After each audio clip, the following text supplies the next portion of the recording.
আজকে পটলের খোসা ভর্তা করব। আর পটলের খোসা ভর্তাটা খাওয়া শিখেছিলাম অনেক বছর আগে এক কুটনি বুড়ির কাছে। তো প্রত্যেকবারই আশেপাশে কিন্তু একটা কুটনি থাকে, মূলত কার বাড়িতে কি রান্না বান্না হয় মানে সব খবরই কিন্তু ওই কুটনির কাছে পাওয়া যায়, কার বাড়িতে কি হয় না হয়।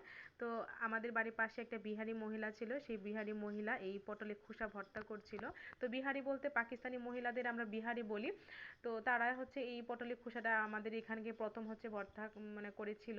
তো সেখান থেকে মূলত আমরা খাওয়া শিখেছিলাম। তো ওই কুটনি বুড়ি হচ্ছে এসে বলছিল ওই মহিলা নাকি হচ্ছে পটলের খোসা ভর্তা খাচ্ছিল, তো ছিছি করছিল। তো একদিন আম্মাকে বলছিলাম আচ্ছা চলো তো একদিন ভর্তাটা করি, দেখি আসলে এটা কেমন লাগে। তো আসলে ভর্তাটা করেছিলাম, তো দেখলাম যে অনেক বেশি মজার। আর বাজারজাত যে দ্রব্যমূল্যের জিনিসপত্র যে দাম, তো আম্মা সেই তারপর থেকে দেখছি আর কোনোদিনও পটলের খোসাটা আসলে ফেলে না।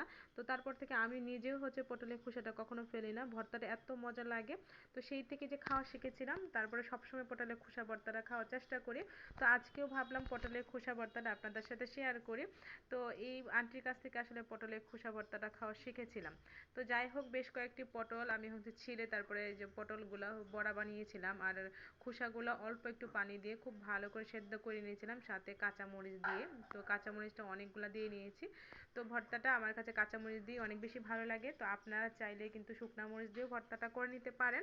তো এখন হচ্ছে এইগুলো আমি মানে শিলপাটায় বেটে নেব। তো আপনারা চাইলে কিন্তু এটা ব্লেন্ডার করে নিতে পারেন, তবে শিলপাটায় বেটে নিলে ভর্তাটা কিন্তু অনেক বেশি মজা হয়। তো পটলের খোসা আর মরিচ কিন্তু আমি একসাথে বেটে নিচ্ছি। তো বেটে নেওয়ার পর আমি হচ্ছে এখানে লবণ আর পেঁয়াজ দিয়ে খুব ভালো করে মাখিয়ে নেব। আর এই পটলের খোসা ভর্তাটা কিন্তু আসলে গরম ভাতের সাথে অনেক বেশি মজা লাগে।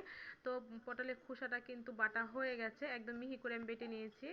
তো এখন আমি এখানে দিয়ে নেব পরিমাণ মতো লবণ, আমি আগে লবণ দিইনি, যে একদম মিহি করে বেটে নিয়েছি, তারপর অল্প একটু লবণ দিয়ে নিয়েছি। আর এখানে আমি একটা ভুল করেছি, দেখি আপনারা এখন পর্যন্ত কারা কারা আমার ভুলটা ধরতে পারেন কিনা। তারপর একটু বেশি করে সরিষার তেল দিয়ে ভর্তাটা মাখিয়ে নিয়েছি। তো ভর্তাটা মাখানোর পরে মনে হয়েছে আমি তো ভর্তার মধ্যে পেঁয়াজই দিইনি।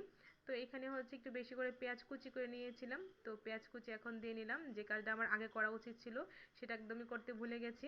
যাই হোক, পেঁয়াজটা সবার শেষে দিয়েছি, আপনারা আগে দিয়ে নেবেন। পেঁয়াজটা দিয়ে আবারও খুব ভালো করে কষলিয়ে নিচ্ছি, ভালো করে মাখিয়ে নিলেই কিন্তু ভর্তাটা রেডি হয়ে যাবে। আর এই ভর্তাটা কিন্তু গরম গরম ভাতের সাথে অনেক বেশি মজা লাগে, আপনারা কিন্তু এইভাবে একদিন ট্রাই করতে পারেন।